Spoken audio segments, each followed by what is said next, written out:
Kelvin é um perdedor repugnante e desprezível que bateu as botas porque Deus cometeu um erro.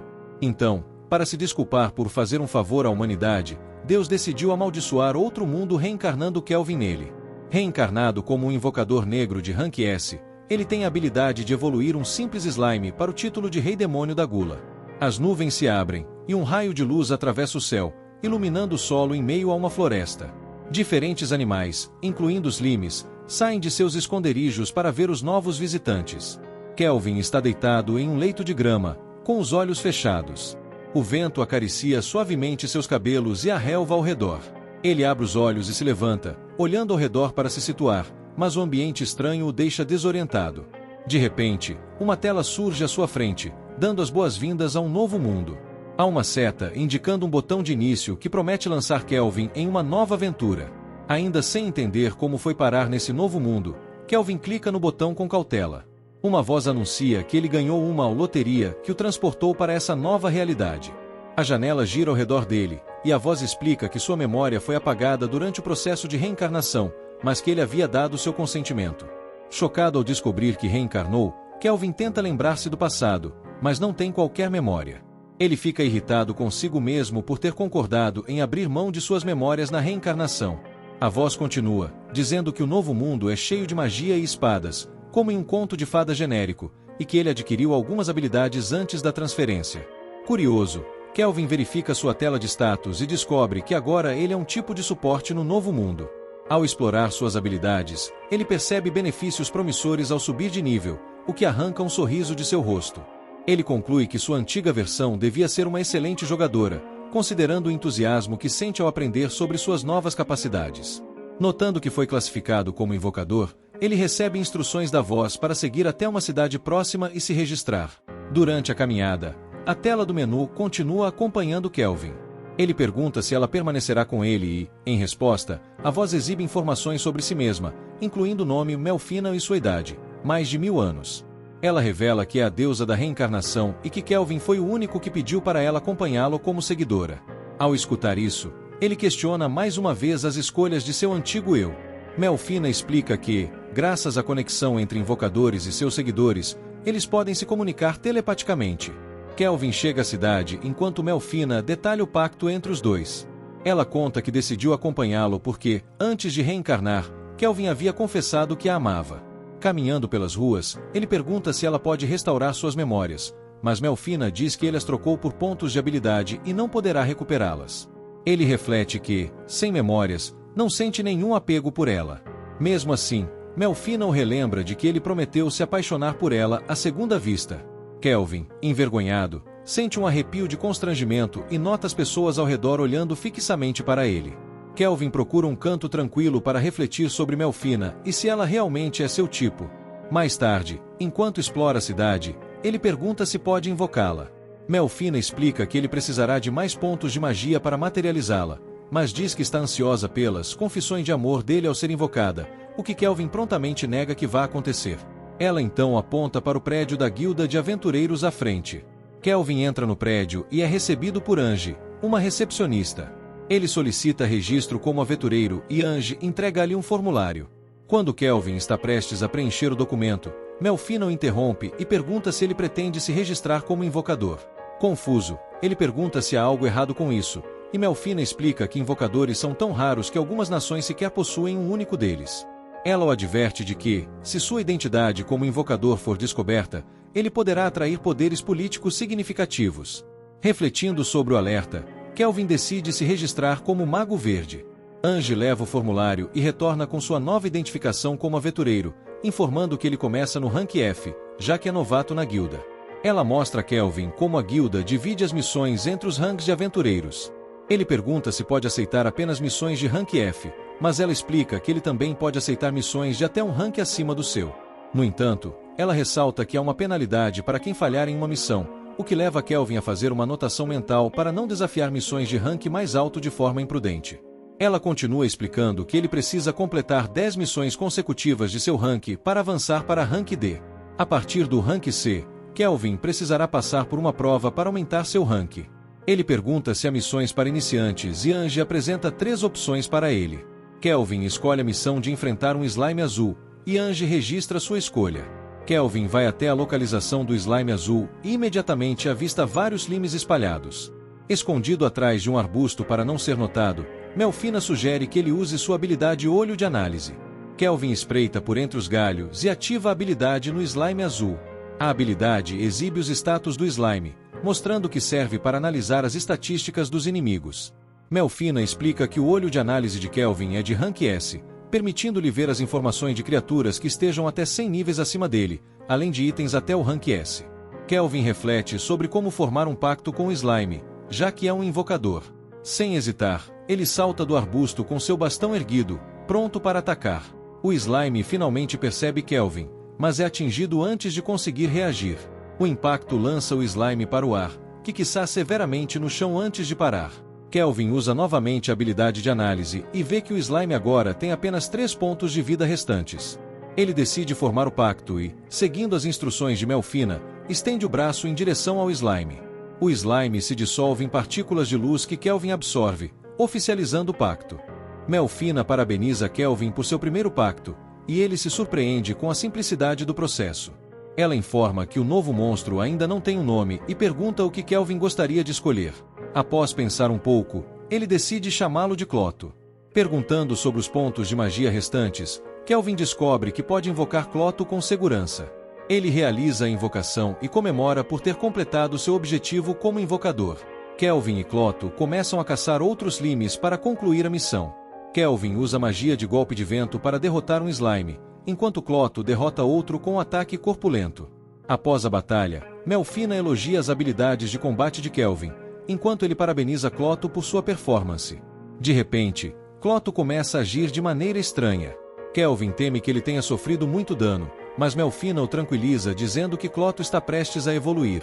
Para surpresa de Kelvin, Cloto se transforma em um slime glutonia, um monstro lendário que dizimou uma nação aquática centenas de anos atrás. Melfina explica que ele agora é quase tão poderoso quanto um senhor demônio, deixando Kelvin impressionado com a evolução. Kelvin retorna à Guilda dos Aventureiros, onde Anjo parabeniza por completar sua missão. Ela informa que ele foi promovido ao rank e sugere que ele invista em um equipamento melhor, já que ainda está usando os mesmos itens do momento de registro. Kelvin agradece e pergunta sobre as missões disponíveis para Rank D. Nesse instante, um aventureiro casual se intromete e sugere que Kelvin tente a missão de subjugação do Cavaleiro Espírito Negro. Kelvin aceita o desafio e vai até o local indicado, entrando em um quarto onde o Cavaleiro Espírito Negro está parado no centro. Usando o olho de análise, Kelvin se surpreende ao ver que o cavaleiro possui um nome, Gerard. Intrigado, Kelvin decide que quer fazer de Gerard seu aliado.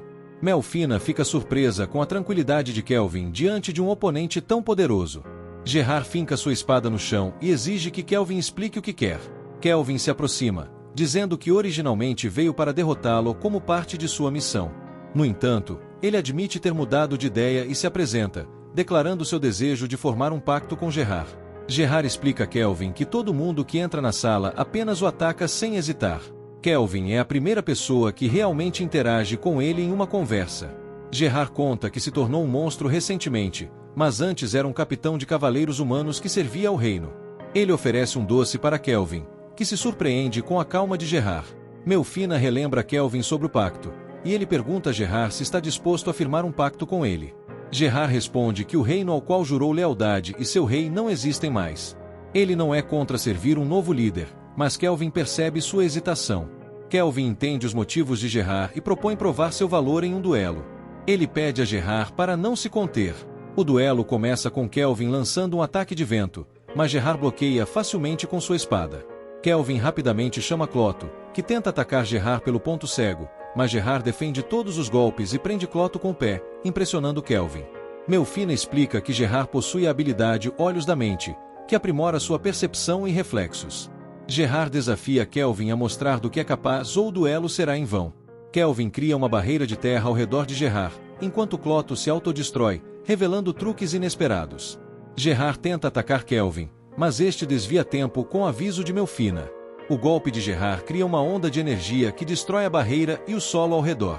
Kelvin tenta desestabilizá-lo, mas mesmo desequilibrado, Gerard continua adaptável. Durante um ataque surpresa de Cloto, Gerard elogia suas habilidades. Kelvin usa um feitiço de pressão de ar para imobilizar Gerard, mas este consegue se libertar e atacar com um golpe de vento, bloqueado por Kelvin com outra barreira de terra. Gerard questiona Kelvin se ele está pronto para realizar seu desejo final. Kelvin usa outra pressão de ar enquanto Cloto lança uma gigantesca coluna de fogo, derrotando Gerard. Antes de cair, Gerard chama pelos antigos companheiros. Após o duelo, Kelvin forma um pacto com Gerard. No dia seguinte, Kelvin leva um pedaço da armadura de Gerard ao Guilda dos Aventureiros. Ange confirma que pertence ao Cavaleiro Negro e que Kelvin completou a missão. Outros aventureiros o parabenizam pela conquista, especialmente por ser um novato. Kelvin é promovido ao rank B, e a notícia se espalha pela guilda e pela cidade. Enquanto caminha, os cidadãos o felicitam. Uma amiga aparece de surpresa e o abraça, dizendo que todos os aventureiros estão comentando sua promoção, algo incomum para um iniciante. Voltando para casa, Kelvin vê mulheres presas em uma gaiola e colocadas em uma carroça. Um grupo de homens com colares de prata observa a cena. Melfina explica que são escravas. Kelvin considera a possibilidade de adicionar uma nova companheira ao grupo, já que tem espaço disponível. Um homem tenta comprar uma meio-elfa, mas ao tocá-la, seu cabelo pega fogo devido a uma maldição. Ele desiste da compra, e o comerciante explica que todos que tocam nela acabam queimados. Kelvin usa sua habilidade de análise para verificar as estatísticas da meio-elfa e se anima ao perceber que ainda tem pontos de habilidade disponíveis. Melfina explica que a maldição foi imposta por um rei dragão de fogo e só pode ser quebrada por uma bênção sagrada de um usuário de magia branca. Ao olhar nos olhos da escrava, Kelvin decide comprá-la, entregando ao comerciante um saco de moedas e perguntando se é suficiente. O comerciante de escravos abre a gaiola da meio-elfa, e ela segue Kelvin. Enquanto caminham pela rua, ela se apresenta como Ethel, e Kelvin também se apresenta, dizendo que gostaria que ela se juntasse ao seu grupo e lutasse ao seu lado. Ethel hesita, explicando que sua maldição a torna inútil, mas Kelvin coloca as mãos sobre sua cabeça e quebra a maldição. Para tranquilizá-la, ele toca em seus cabelos e braços, provando que ela não machucará mais ninguém com as chamas amaldiçoadas. Em lágrimas, Ethel se ajoelha e declara Kelvin como seu mestre, mas ele apenas acaricia sua cabeça para acalmá-la. Melfina fica satisfeita que a bênção branca funcionou, e Kelvin explica que usou seus pontos de habilidade restantes para adquirir essa técnica. Kelvin entrega a Ethel um vestido de empregada, e ela jura lealdade a ele enquanto entram na estalagem de Claire. Durante a refeição preparada por Claire, Ethel aprecia tanto a comida que chega às lágrimas. Nos dias seguintes, Kelvin e seu grupo completam diversas missões para subir de nível. Quando Kelvin retorna à Guilda dos Aventureiros, é pago por seus esforços, e Geo informa que ele precisa concluir apenas mais uma missão para ser elegível ao exame de promoção. É então levado ao mestre da guilda, Léo, que está esperando em seu escritório. Léo informa sobre um demônio avistado em uma masmorra de rank D chamada Caverna do Eremita. O demônio estava em uma sala secreta, avistado por aventureiros que conseguiram escapar porque ele ainda estava selado. Léo expressa suas dúvidas sobre atribuir a missão a Kelvin, afirmando que pode ser uma missão de rank S, pois a força dos demônios varia, com os mais fracos sendo de rank B. Kelvin aceita imediatamente. Ao chegar à entrada da caverna, Kelvin é recebido por Old, que mantém o local sob vigilância com sua equipe. Kelvin instrui-o a permanecer em alerta enquanto eles entram na caverna. Com Ethel iluminando o caminho e Gerard liderando, o grupo avança sem encontrar resistência. Kelvin sente que algo está errado, pois não detecta monstros ou presenças vivas. Ao chegar a uma porta, Kelvin detecta duas presenças, o demônio selado, cuja energia está enfraquecida, e uma ameaça maior. Ele decide enfrentar a ameaça maior antes de lidar com o demônio. Quando entram na sala, encontram crânios de várias criaturas espalhados por toda parte, o que perturba Gerard. No centro da sala está uma garota acorrentada, e Vitor, o arquidemônio, está em um monte de crânios. Vitor o saúda e Kelvin, sorrindo, avalia o potencial do oponente. Perguntando sobre a garota, Vitor revela que ela é filha do Lorde Demônio Gustave.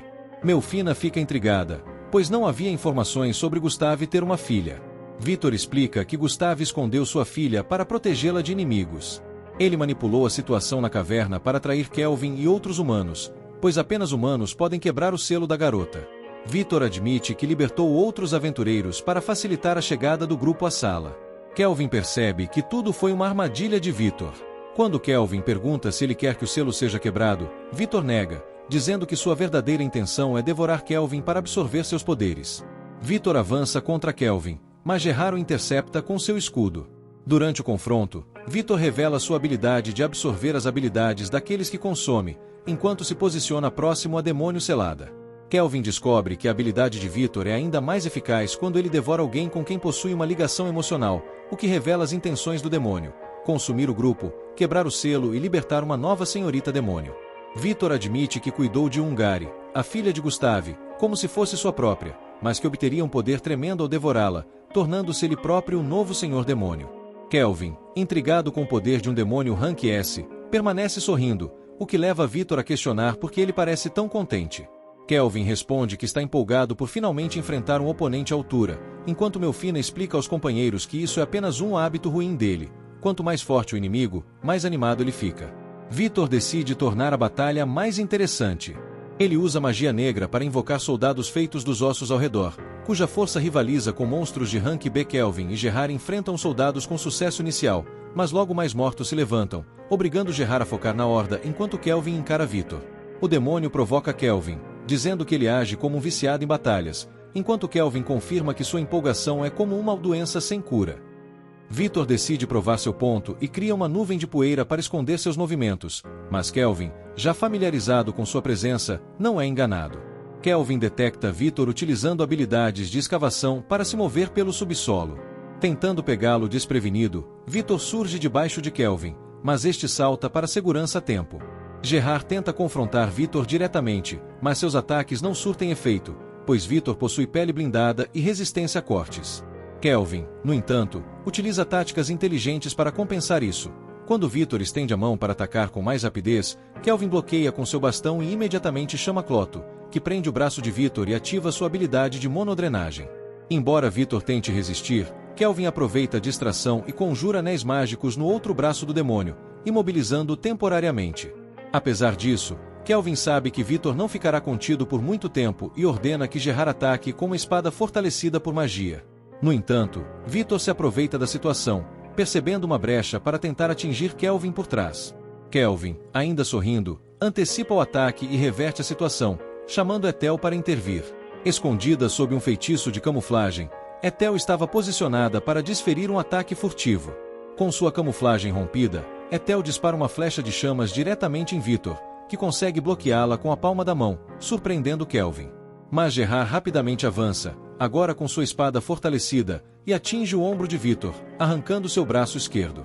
Apesar de a vitória parecer iminente, o efeito dos anéis mágicos se desfaz, permitindo que Vitor recupere parte de sua mobilidade. Kelvin ordena que o grupo recua. Vitor elogia o desempenho de Kelvin e admite que ele é apenas a segunda pessoa que conseguiu fazê-lo perder um membro em combate. Ele lamenta sua fraqueza como resultado de tempos pacíficos, sugerindo que, em outras épocas, ele jamais teria se deixado ser surpreendido dessa forma. A batalha está longe de terminar, mas Kelvin mantém sua confiança, ciente de que o verdadeiro desafio ainda está por vir. Kelvin pergunta a ele se ele vai se render, e Vitor lhe diz que já é tarde demais para se render. Ele afirma que, como um viciado em batalhas, ele deveria saber que a verdadeira luta está apenas começando. Vitor se transforma em fumaça preta, e Melfina chama sua atenção. Ele sabe que não deve dar tempo para Vitor se transformar completamente, e todos lançam ataques mágicos em direção à forma de Vitor. Antes que os ataques cheguem até ele, Vitor se transforma completamente, e os ataques se tornam inúteis. Vitor regenera seu braço perdido e assume a forma de um dragonoide. Gerard está frustrado com a versatilidade das habilidades de Vitor. Kelvin lhe diz para ativar sua habilidade de lealdade em sua máxima capacidade. Gerard pergunta se ele tem certeza de que quer fazer isso, pois ele só pode ativar a habilidade por um curto período de tempo. Kelvin responde que não tem escolha, dada a força de Vitor. Vitor diz a Kelvin que está na hora de iniciar a rodada final da luta, e Kelvin pede para que ele se entregue com tudo o que tem.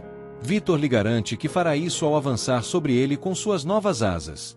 Kelvin ordena a Gerard que adote uma postura defensiva enquanto ele lança um feitiço para levantar uma barreira de pedra na frente de Gerard. Vitor rompe a barreira e atinge Gerard, mas Gerard bloqueia o golpe com seu escudo e diminui o impacto com suas pernas. Ethel lhe diz que ele precisa se manter firme ou será o fim para todos eles. Gerard lhe diz que não pode se chamar de cavaleiro se falhar nesse momento. Ele invoca sua força interna, armadura de enredo, e empurra Vitor para trás. Vitor lhe diz que ele vai pagar pela sua ousadia, ao voar para o ar e desferir um soco poderoso que derruba Gerard no chão. Ele está prestes a acabar com ele com um golpe de ambos os braços, mas Ethel dispara uma flecha que tira a atenção de Victor de Gerard. Ela o incentiva a não desistir e diz que podem superar Victor juntos. Ela continua disparando flechas em Victor, e Gerard se sente motivado pelas palavras dela. Ele se levanta e começa a atacar com sua espada sem restrições. Victor desvia de seus golpes, mas Gerard persiste. Victor recua para criar algum espaço e se prepara para desferir um ataque enorme. Kelvin avisa Gerard para ter cuidado com o ataque dele. Gerard corre na direção de Victor e Victor tenta socá-lo para baixo, mas ele desliza para desviar do golpe. Ethel lança outra flecha flamejante, mas Victor bloqueia com a palma da mão. Ele lhes diz que eles simplesmente não sabem quando desistir. Kelvin lhe diz que não vão desistir, porque serão os vencedores. Cloto se forma acima de Victor e dispara tantas armas amaldiçoadas que até Victor fica surpreso com a quantidade de armas amaldiçoadas que ele tem em estoque. Kelvin lhe diz que obteve todas as espadas de sua tentativa frustrada de ferreiro. Kelvin lhe diz que chegou a hora de terminar a batalha. Ele se prepara para um grande ataque, assim como Ethel e Cloto fazem o mesmo. Eles lançam seus ataques simultaneamente. Victor dá uma última olhada na filha de Gustave antes que os ataques acertem. Ele é lançado de volta para a estrutura que selava a filha do Lorde Demônio. Um dos pilares da estrutura falha e cede. O enorme pedaço de pedra está caindo em direção à filha de Gustave, e Victor usa sua última força para impedir que a pedra esmague. Ele cai de volta ao chão e concede a derrota. Kelvin lhe diz que tem uma pergunta e pergunta por que ele mentiu sobre querer comer a filha de Gustave. Victor lhe diz que eles não teriam ido com toda a sua força contra ele se ele não tivesse mentido. Ele lhe diz que Gustave confiou nele para cuidar de sua filha Cira muitos anos atrás. Victor costumava ensinar Cira quando ela era mais jovem, para torná-la uma verdadeira lutadora amaldiçoada. No entanto, ele se lembra de que ela estava sempre triste porque seu pai estava sempre ausente e ela não podia sair do castelo. Ele lhe diz que tudo mudou naquele dia, porque o herói chegou ao castelo de Gustave. Depois que as paredes foram quebradas, Victor queria lutar ao lado de Gustave e morrer como um guerreiro, mas Gustave lhe ordenou que continuasse cuidando de Cira. Ele lhe diz que, se Cira for descoberta, ela se tornará alvo do herói e de outras facções demoníacas. Gustave não teve escolha a não ser lançar um selo sobre ela que só poderia ser quebrado por humanos, porque humanos são geralmente mais fracos que demônios. Ele ficou convencido de que a chance de sobrevivência de Cira seria maior, desde que o humano que a encontrasse não fosse um herói. Ele lhes diz que Gustave fez isso de tal forma que a magia se ativa assim que ele morre, enviando Cira para um local escondido para que ela possa sair feliz quando a guerra terminar. No passado, Victor disse a Gustave que ele deveria ter perguntado a opinião de Cira antes de fazer tal coisa. Ele lhe perguntou se ele achava que Cira seria mais feliz dessa forma. Ele lhe diz a Kelvin que é por isso que Cira está selada naquela sala. Ele lhe diz que tem esperado a morte do herói e o mundo se tornar pacífico e apropriado para o governo de Cira como nova senhora dos demônios. Ele lhe diz a Kelvin que as coisas não aconteceram como ele planejou e pede-lhe um favor. Ele pede a Calvin para aceitar Cira como sua companheira. Calvin pergunta por que ele quer isso, e Victor lhe diz que porque Calvin é forte e confiado por seus companheiros, incluindo o monstro. Ele percebe que Calvin é um invocador e diz que acha que Cira já recuperou sua consciência. Ele comenta que ela deveria ser capaz de abrir os olhos assim que o selo for quebrado e que ela provavelmente está ouvindo a conversa deles. Ralphina confirma suas suspeitas. Calvin pergunta a Victor se ele também quer se tornar seu companheiro e lhe diz que pode curá-lo, caso queira. Victor responde que, embora a oferta seja tentadora, ele não serve a ninguém, exceto ao Lorde Gustave. Ele diz a Calvin que já é tarde demais para ele e, com seu último suspiro, implora Calvin para permitir que Cira veja o mundo exterior. Ele fica imóvel e o selo da porta é quebrado. Calvin começa a caminhar em direção a Cira, e Ethel lhe diz que ela pode um dia se tornar uma senhora dos demônios. Ele responde que é sentimental demais para agir de outra forma. Ele toca o selo das correntes dela e elas se transformam em um colar de metal que fica sobre o peito de Cira. Calvin chama o nome dela e pergunta se ela consegue derrotá-lo. Ela abre os olhos e começa a chorar depois de ouvir o que Victor disse. Calvin decide cumprir o pedido de Victor. Eles saem da masmorra e encontram Old e seus homens ainda de guarda na entrada. Eles passam pela barreira com Cira nas costas de Calvin e Old corre até eles. Ele pergunta a Calvin se está ferido, e Calvin lhe diz que conseguiram matar o demônio, então ele está bem. Ethel apresenta um pedaço da armadura do demônio para Old, e Calvin lhe diz que a guilda deve ser capaz de confirmar a conclusão da missão com aquilo. Old lhe diz que está feliz por ele ter voltado em segurança, e pergunta quem é Cira. Calvin lhe diz que o demônio estava possuindo ela quando foi selado. Ele conta que os aventureiros que a viram inicialmente viram o demônio em sua forma. O metal que se formou depois que Calvin quebrou o selo foi uma capa de camuflagem que esconde as asas e chifres demoníacos de Cira.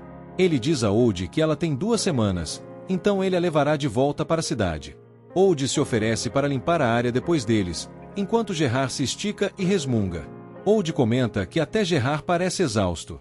Calvin, Ethel e Cira estão em uma colina, observando a cidade. Gerard aparece atrás deles com uma nova armadura brilhante. Gerard se sente renovado depois de evoluir e se vestir com nova armadura e armas. Calvin usa sua habilidade de olho de análise para olhar as estatísticas de Gerard e fica impressionado com o que vê. Ethel lhe diz que o escudo quebrado de Gerard agora está tão bom quanto novo e até mais forte do que antes. Ela lhe diz que isso se deve à dedicação dele ao caminho do cavaleiro. Calvin lhe diz que vê nada além de um velho medroso por trás das peças da armadura. Gerard pergunta o que ele acabou de dizer, e eles riem da brincadeira. Cira está sentada com as costas apoiadas em uma pedra, e Calvin vai até ela.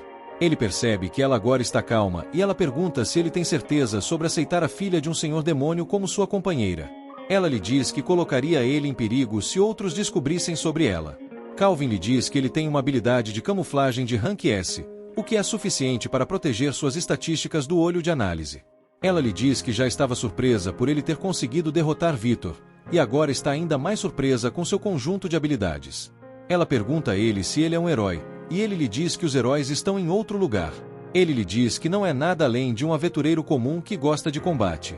Gerard e Ethel dizem a Calvin que ele gosta de batalha mais do que um pouco. Cira dá uma risadinha e Calvin lhe diz que eles precisam ir logo. Ela lhe diz que nunca esteve em uma cidade antes, pois nunca saiu de seu castelo.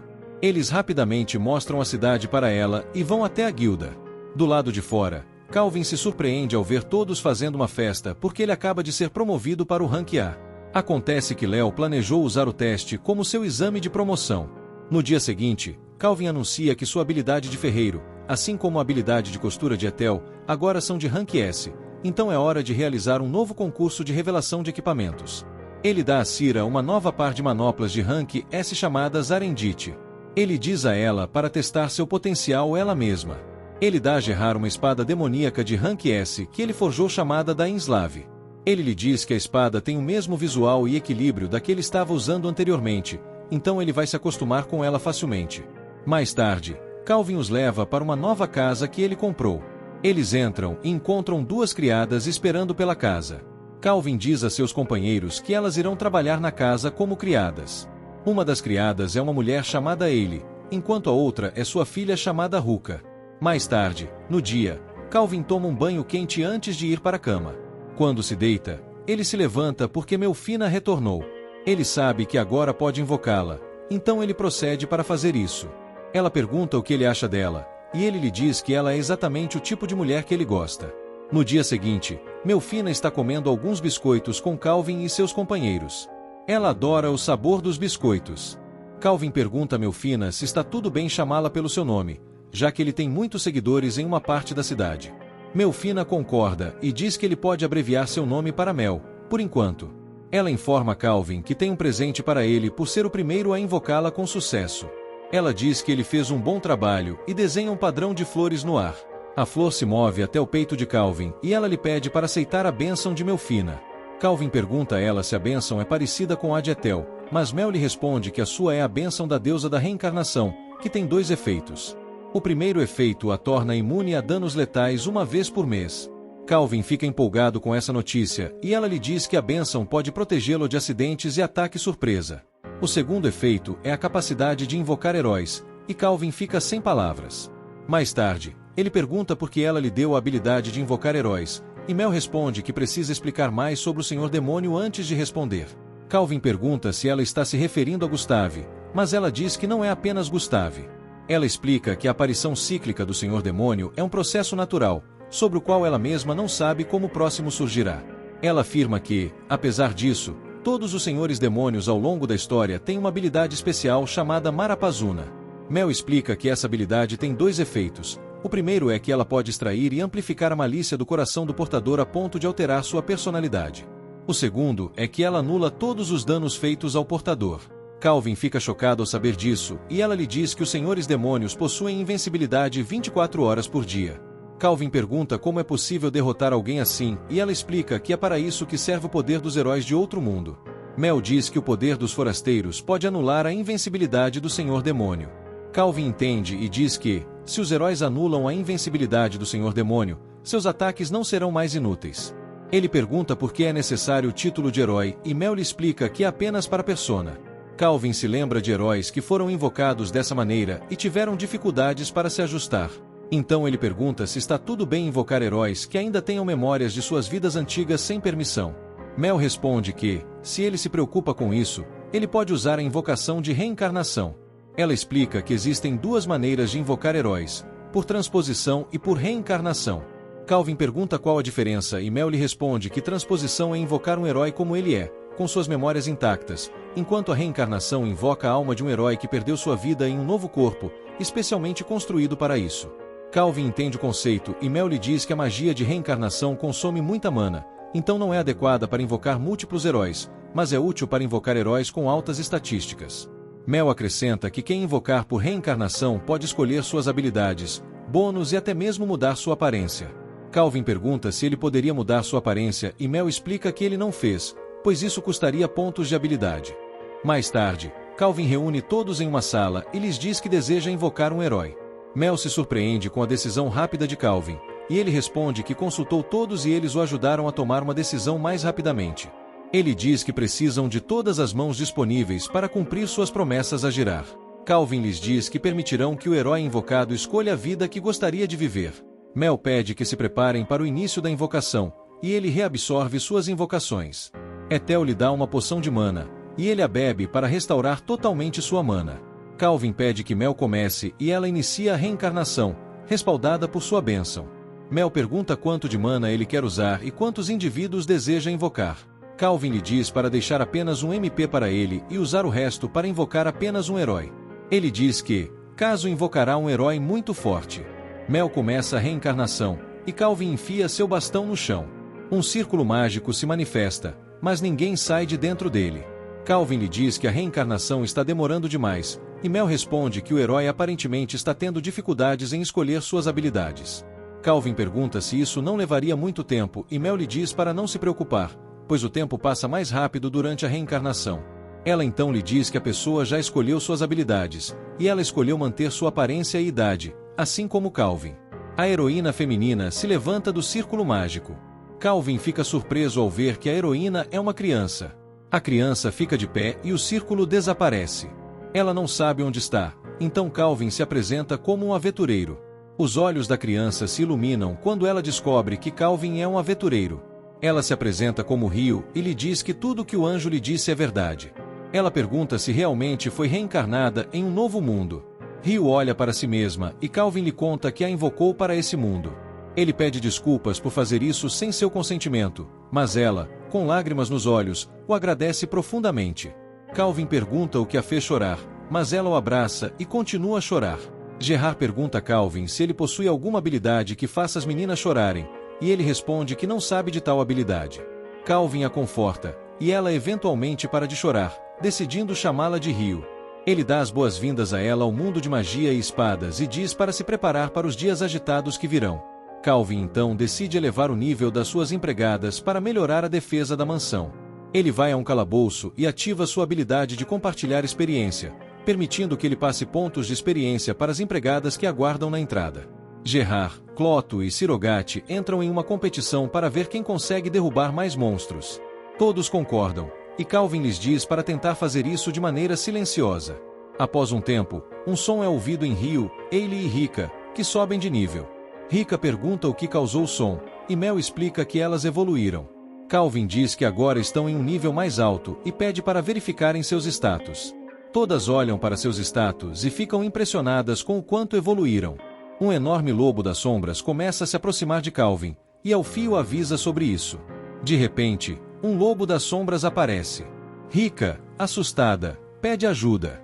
Calvin pede que Mel proteja as outras enquanto ele avança. O lobo ataca Calvin, mas ele usa sua habilidade de pressão do ar para imobilizá-lo e formar um pacto com ele. Rion pula de alegria enquanto Calvin invoca o lobo das sombras. Rion e Rika correm imediatamente para ele e se enterram em sua pelagem. Elas então entram na carruagem para visitar os elfos. Ethel diz a Calvin que a floresta lhe parece nostálgica, e ele responde que isso ocorre porque ela é meio elfa, e sua afinidade élfica está fazendo efeito.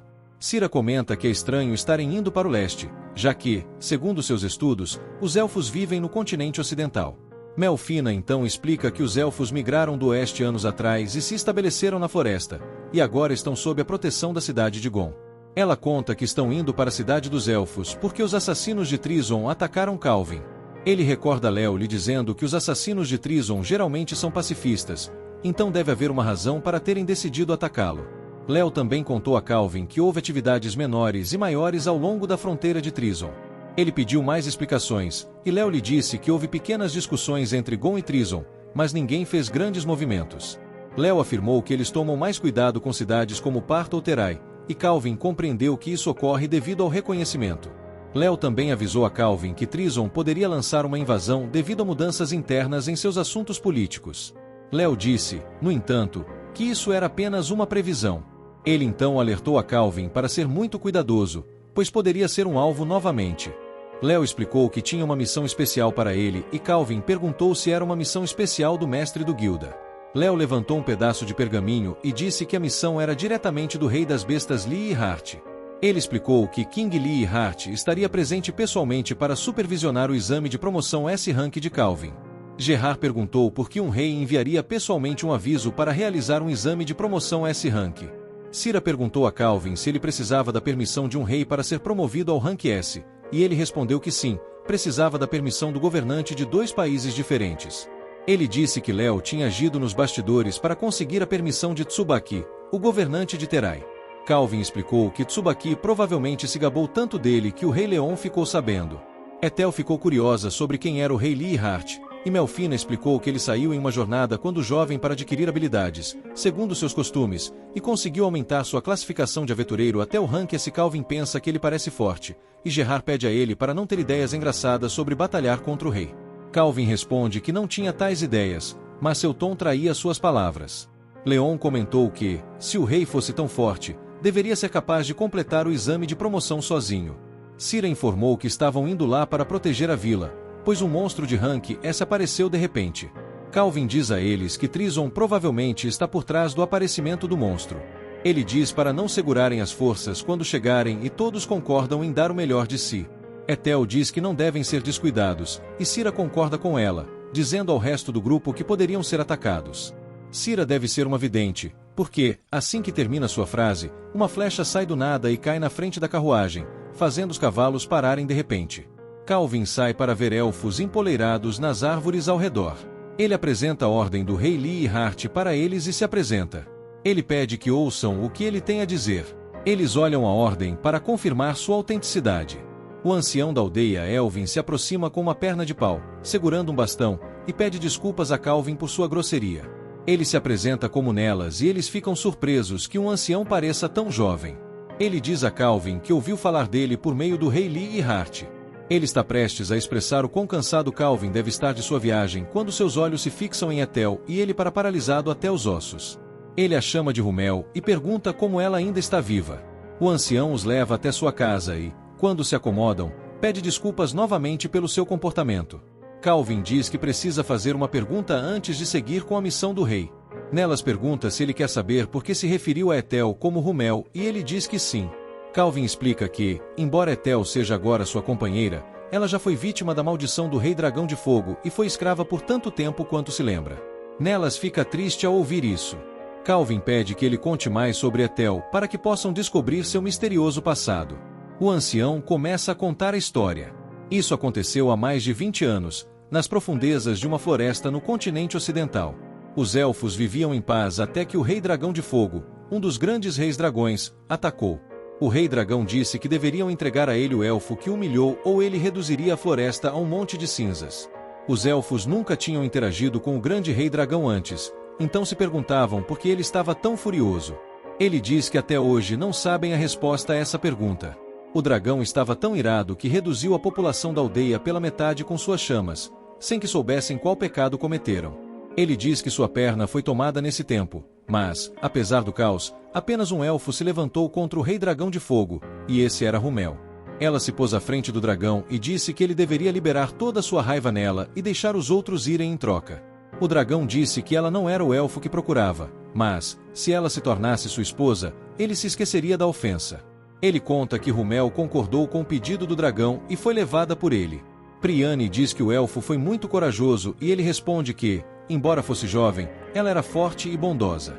Gerard diz que, desde que o dragão se foi, os elfos não estavam mais ameaçados, mas eles ainda migraram, o que deve significar algo. Nelas diz que ele está certo. Ele conta que alguns anos depois, encontraram o corpo de Rúmel nas profundezas da floresta e acharam que a rainha dragão poderia atacá-los novamente com a morte de Rúmel. Esse medo os levou a abandonar o continente ocidental e se estabelecerem na terra atual. Cira diz que, como Ethel é tão semelhante a Rúmel, ela poderia ser sua filha. Gerard diz que isso significaria que Ethel é filha de Rúmel e do rei dragão de fogo. Nelfina diz que isso não é possível, porque elfos mestiços só nascem da interação entre um humano e um elfo. Ela diz que, se o outro for um dragão, a concentração de sangue seria alta demais. Kelvin diz que pode não estar errado supor que Ethel seja filha de Rúmel. Nelas pede desculpas a Ethel e diz que não sabe mais do que o que já lhes contou. Ethel agradece pela informação e diz a ele que não sabe nada sobre seus pais nem tem memórias deles. Ela diz que, não importa o que aconteceu no passado, está bem com o que se tornou. Ela está feliz por estar com Kelvin e seus outros companheiros, e o chama orgulhosamente de sua família. Todos se reúnem para apoiá-la emocionalmente e nelas diz que deve ser bom ter pessoas que se importam ao seu redor. Kelvin diz que agora podem se concentrar nos negócios. Ele diz que, segundo o rei Lee Hart, há um novo tipo de monstro que lidera seus subordinados para sequestrar elfos. Nelas diz a ele que há barreiras na floresta que interferem na percepção de direção, mas os monstros sempre localizam a aldeia com precisão. Kelvin pensa que as barreiras podem ser superadas com habilidades, já que conseguiram atravessar a floresta sem se desorientar. Nelas diz que os monstros atacaram a aldeia 3 vezes e que tendem a sequestrar elfos, em vez de roubar ou destruir a aldeia. Kelvin diz que eles são muito coordenados para serem apenas monstros comuns. Nelas conta que os elfos lutaram, mas são impotentes contra os monstros. Ele diz que até os soldados enviados para combater os monstros também foram impotentes diante deles. Gerard garante que estão ali para parar os monstros. Os outros concordam e prometem proteger a aldeia. O ancião agradece e Kelvin diz que precisa consultar o ancião. Ele diz que precisa de sua permissão para fazer algumas mudanças na aldeia. O ancião hesita um pouco e Kelvin promete que os monstros não tocarão mais em nenhum elfo. O ancião permite e Kelvin agradece. Com um sorriso malicioso no rosto, Kelvin diz a seus companheiros e os convoca para começar a trabalhar. Cira diz que a armadilha que irão montar não será pequena e Gerard diz que quase sente pena dos inimigos deles. Mais tarde, naquela noite, monstros se movem pela floresta sob o comando de um exército. O coronel liderando o exército está montado a cavalo na frente do grupo. Um subordinado diz a ele que não há elfos à vista. Outro subordinado sugere que talvez os elfos tenham fugido depois de ver os monstros. O coronel diz que sua marcha está causando alvoroço e tem certeza de que os elfos já os ouviram de longe. Ele diz que os inferiores usarão meios desprezíveis, então pede para manterem os olhos abertos para uma possível emboscada. Ele diz que a estratégia do general Tristan está chegando ao auge. Um dos subordinados pergunta como o general Tristan conseguiu os colares que colocou nos trolls, já que são itens que funcionam até mesmo em monstros de classificação. O coronel responde que os rumores dizem que o general os obteve de um mercador que frequentava o castelo. Ele diz que a batalha será fácil, mesmo que o rei das bestas decida lutar, mas mal termina de falar quando um pedaço atinge um de seus soldados montados no troll, derrubando-o no chão. Ele pergunta a um de seus homens, que montava outro troll, o que aconteceu e o soldado responde que seu colega acabou de cair das costas do troll.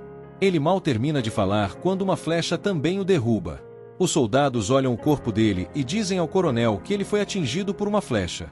Ele responde que isso é impossível, pois não ouviu o assobio de uma flecha e ainda estão a milhas de distância da aldeia dos elfos. Seus soldados tentam explicar, mas as flechas começam a derrubá-los um por um. O coronel diz ao resto de seu exército para se esconder atrás dos monstros, já que não conseguem ver de onde os inimigos estão atirando. Ele se pergunta o que está acontecendo. Ethel e Kelvin estão em uma enorme torre de observação feita de pedras, e ele está dando ordens para ela. Ele diz que ela deve acertar os soldados que se escondem atrás do troll, mas sem atingir o homem que parece ser um oficial de alta patente. Ele pede que a capture e faça ele revelar todas as informações que possui. Ela diz que sente que pode acertar qualquer alvo agora que infunde a flecha com sua magia.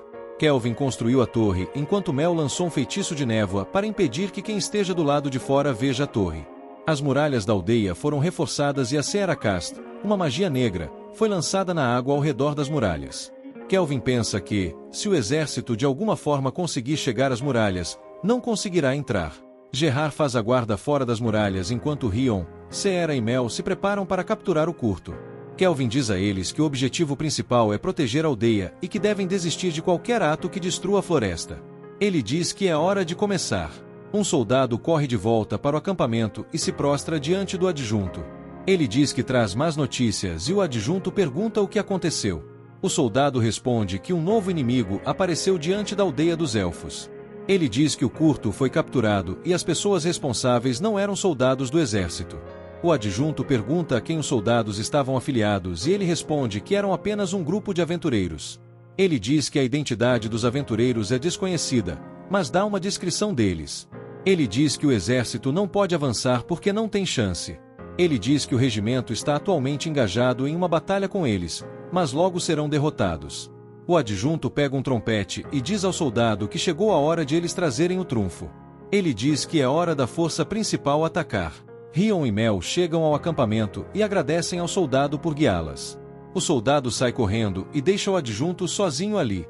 O adjunto chama-o de volta, mas ele não responde. O adjunto grita com todas as forças para que o senhor gigante acorde e comece seu trabalho. Ele sopra seu trompete e o som ecoa pela floresta. O gigante acorda, e Rion fica intrigada com seu tamanho imenso. O adjunto avisa o gigante para não subestimar seus oponentes. Mel diz a Rion para levar Alex, seu lobo de estimação, e derrotar o monstro. Rion pergunta a ela se será apenas ela e Alex lutando contra o monstro, e Mel confirma, dizendo que se conseguir derrubar o gigante, estará convencida de que Rion pode lutar sozinha. Mel avisa que o monstro provavelmente é de rank S e pergunta a Rion se ela acha que pode vencê-lo. Rion olha para o gigante e se lembra do treinamento que passou até ali. Ela diz a Mel que pode sim, e que já não é mais a menina que precisa de proteção. Ela diz que também quer proteger a todos. Rion e Alex correm em direção ao gigante. O adjunto vê que ela está sozinha e considera isso um insulto à força deles. Ele dá ordens ao gigante e ele ataca Rion. O gigante tenta esmagá-la contra o chão, mas ela desvia e ambos começam a subir por seu braço. Ela tenta usar sua espada contra o gigante, mas ela quebra assim que atinge a pele do monstro. Os soldados zombam dela, achando que ela pensa que pode ferir o monstro. Antes que Rion caia, o monstro carrega um soco e a lança de volta com ele. Ela cai de pé, a uma boa distância, e sabe que a luta não está indo a seu favor. Ela reconhece que a batalha é perigosa, mas está determinada a provar para Mel que é forte o suficiente agora. Ela corre em direção ao gigante e diz para Cloto lhe dar o melhor. Cloto dispara 2 espadas no ar, e elas pega com facilidade. Ela diz ao gigante que é hora de ficar séria. O adjunto observa, perguntando se aquilo não seria uma habilidade exclusiva de heróis. Ela responde que nem sabia que tinha essa habilidade, pois estava escondida em sua lista de habilidades. Ela e Alex sobem no braço do gigante e correm até seu rosto. Com a espada extra empunhada por Alex, ela adota uma forma de 3 espadas, que rapidamente faz o gigante cair de joelhos. Rion pensa que venceu, mas o adjunto grita para que o gigante se transforme. Imediatamente, ele começa a pegar fogo, transformando-se em um golem de magma flamejante que solta um grande rugido. Mel fica surpresa com sua verdadeira forma, e Mirror deseja poder lutar contra ele. O adjunto ordena ao golem que use suas chamas para reduzir Rion a cinzas. O monstro ataca Rion, mas ela desvia facilmente. Ela salta em seu braço novamente, indiferente às chamas que cobrem seu corpo, e lança outro ataque com sua técnica das 3 espadas. O gigante se despedaça em pedaços, e Rion se reencontra com Mel. Os soldados se dispersam enquanto Mel elogia o bom trabalho de Rion. Kelvin e Ethel estão na torre de observação conversando sobre o quão poderosa Rion se tornou quando um ataque surpresa surge do nada. Kelvin bloqueia o ataque e o agressor se surpreende com sua defesa. Um homem flutua no ar, com 4 soldados fazendo guarda ao seu redor. Kelvin acredita que o homem é forte. O homem olha para Ethel e decide torná-la sua escrava.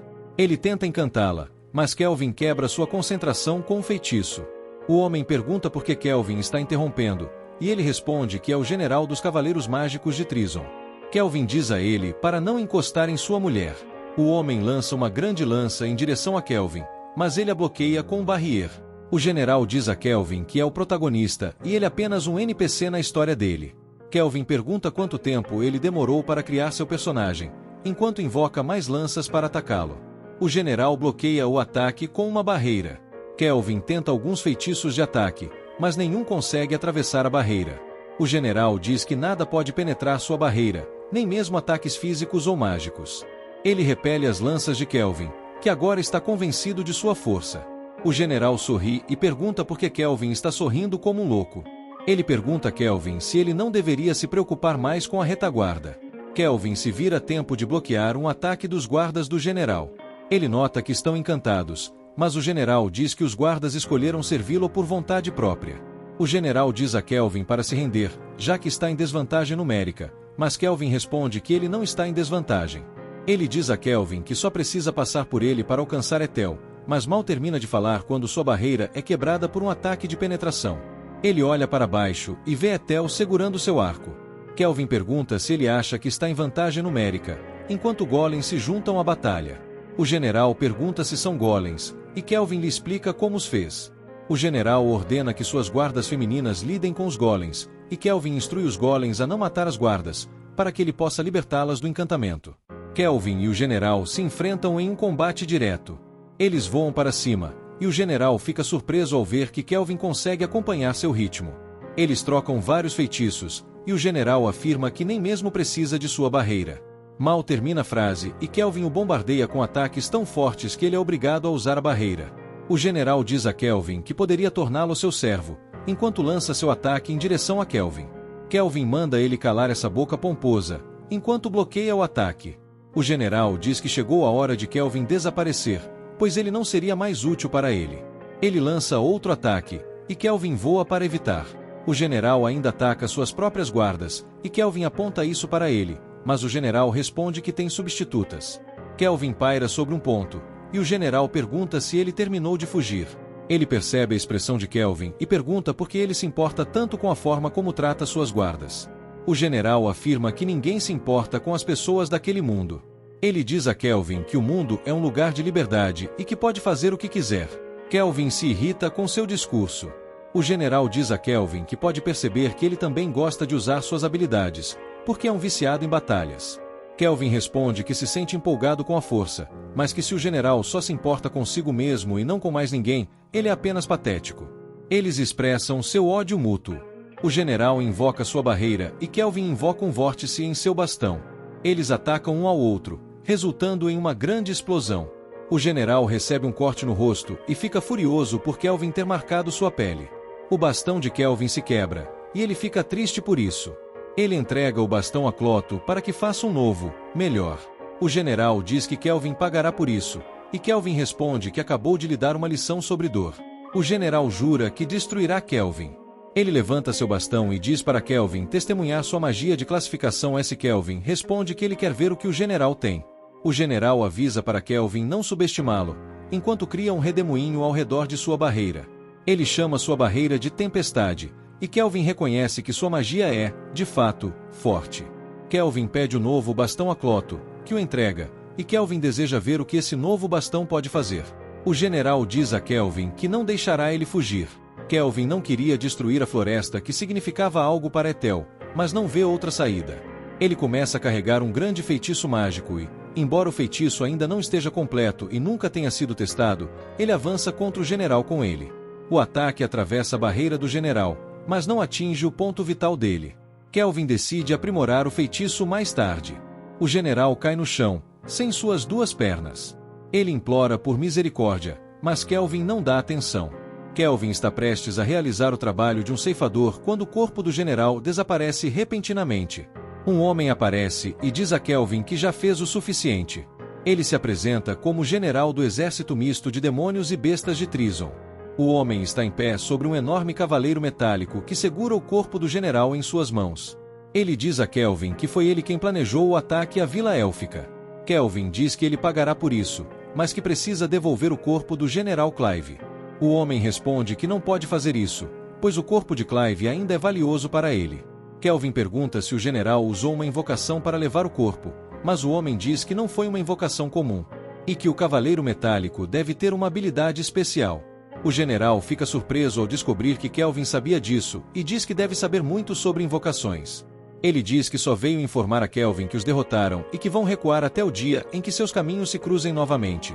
Kelvin pergunta se Ethel está bem, e ela responde que sim. Ela pergunta pelos outros, e ela diz que também estão bem. Ela menciona que Kelvin finalmente usou um feitiço de Rank S, e Mel comenta que a batalha terminou em empate. Gerard pergunta o que aconteceu com o general, e Kelvin responde que o deixou ir. Ele avisa que está indo de volta para a vila, e todos seguem seu caminho de volta. Eles informam ao ancião que derrotaram um monstro de Rank S de Trison e derrubaram o general, então a vila está agora em segurança. Ele pede que seu povo prepare um banquete para celebrar sua liberdade e agradecer aos seus salvadores. Gerard lembra Ethel do momento em que Kelvin disse ao general para não tocar em sua mulher. Ela diz a ele que ficou feliz ao ouvir isso, justamente quando Kelvin se aproxima deles. Kelvin pergunta o que ela quis dizer com o leão, e Ethel fica tão surpresa que desmaia de vergonha. Kelvin pergunta o que há de errado, e Gerard responde que ela ficará bem. Sierra, Mel e Rion estão correndo de volta para a vila, esperando que Kelvin elogie quem chegar primeiro. Rion chega à frente com um feitiço de velocidade que inventou no meio da corrida. Sierra fica triste por ter perdido para Rion, mas Mel a consola, dizendo para ficar feliz que Rion está totalmente crescida agora. Elas parabenizam Rion pela vitória, e ela começa a contar sua batalha contra o gigante para Kelvin. Kelvin elogia Rion, e Gerard também parabeniza Alex, o lobo de Mel, por seu bom trabalho. A vila organiza uma grande festa, e todos se divertem ao máximo. Mas é aqui que este vídeo termina. Obrigado por assistir, não se esqueça de se inscrever no canal, deixar o seu like e ativar nossas notificações para mais vídeos. Até a próxima.